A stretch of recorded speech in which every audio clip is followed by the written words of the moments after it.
ministre. La parole est maintenant à Monsieur Arnaud Viala. Merci, Monsieur le Président. Monsieur le Premier ministre, en guise de bons vœux 2018 aux Français, vous leur avez notamment fait part de votre décision d'abaisser à 80 km/h la limitation de vitesse sur tout le réseau secondaire à double voie sans séparateur central. Joli cadeau.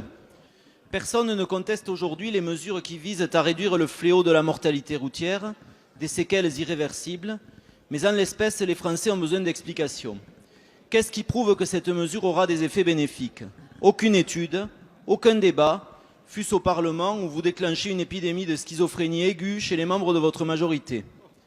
Une restriction aussi déphasée avec la modernisation de nos véhicules et de nos routes va engendrer au contraire la multiplication des comportements à risque, pour dépasser les poids lourds notamment. Que dites-vous aux Français des territoires ruraux, comme ceux de mon département de l'Aveyron, pour lesquels votre mesure concerne 98% du réseau routier, puisqu'il n'y a quasiment que des routes secondaires sans séparateur, et dont l'attractivité et la compétitivité économique et résidentielle dépendent de la mobilité de ceux qui y vivent? Le moins que l'on puisse dire, c'est que vous les gâtez. Hausse de la CSG, augmentation du gasoil, et maintenant coupe sombre sur leur trajet. Voulez-vous vider notre monde rural? Quid du coût exorbitant des remplacements de la signalétique? Cet argent ne serait-il pas mieux dépensé sur des aménagements de zones accidentogènes?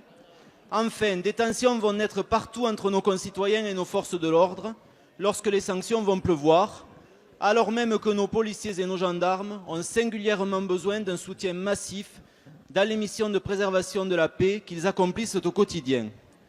En 1966, Georges Pompidou, alors Premier ministre de De Gaulle, s'exclamait « Mais arrêtez donc d'emmerder les Français ». Il traduisait parfaitement le sentiment de la France de 2018 face à votre décision incompréhensible. Merci, Monsieur le député. La parole est à Monsieur le Premier ministre. Monsieur le Président, Mesdames et Messieurs les députés, Monsieur le député Viala.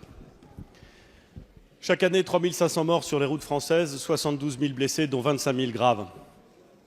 C'est la population de Rodez, dans l'Aveyron, chaque année.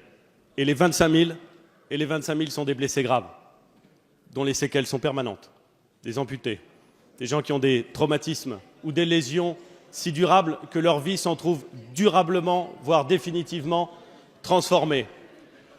On peut dire que ça n'arrive qu'aux autres, on peut souhaiter que ça n'arrive qu'aux autres, mais vous savez comme moi, nous savons tous, Mesdames et Messieurs les députés, mais vous savez comme moi que ce fléau nous frappe tous et qu'il est en train de nous frapper de plus en plus, car en dépit des améliorations des véhicules que vous mentionnez, Monsieur le député, en dépit de l'amélioration générale que vous évoquez, il y a plus de morts cette année qu'il y en avait l'année dernière, que l'année précédente et que l'année d'avant. Nous sommes en train de connaître un retour en arrière sur cette politique publique et pour la sécurité des Français. Monsieur le député, 92% des accidents de la route graves sont dus à une erreur de comportement humain. 4% sont dus à une défaillance des véhicules, 4% sont dus à l'entretien du réseau routier. C'est donc les comportements qu'il faut corriger en la matière. Le plan que j'ai présenté comporte des mesures sévères pour l'usage de l'alcool, pour l'usage des stupéfiants, pour la conduite sans permis. Vous le savez, de façon systématique, Monsieur le député, et vous le savez, la vitesse est un facteur aggravant. Systématiquement, c'est un facteur aggravant. Sur les routes que vous évoquez, c'est près de 60% des accidents graves. Sur les routes que vous évoquez. La mesure que nous prenons est impopulaire, c'est vrai, comme l'étaient les mesures prises par Jacques Chirac en 2002 visant à diminuer le nombre d'accidents, et ces mesures ont porté leurs effets. De même que l'était le port obligatoire de la ceinture de sécurité en 1973, c'était impopulaire, ça a été porté et ça a eu des effets. Nous ne gagnerons pas, Monsieur le député, d'argent supplémentaire avec les mesures que vous évoquez. L'ensemble des recettes supplémentaires sera versé aux centres sociaux et médico-sociaux, et surtout médico-sociaux, qui s'occupent de ceux qui ont connu un accident grave. Il ne s'agit pas de faire une recette de poche pour l'État. Il s'agit de diminuer le nombre de vies heurtées ou tuées sur les routes. Et il s'agit de faire en sorte que nous ayons collectivement de meilleurs résultats. Je voudrais simplement dire une chose, monsieur le député, parce que je ne veux pas être polémique sur le sujet. Je crois qu'on pourrait ne pas l'être, même si je comprends la mauvaise humeur et même si je comprends éventuellement le scepticisme. Je voudrais simplement vous dire une chose.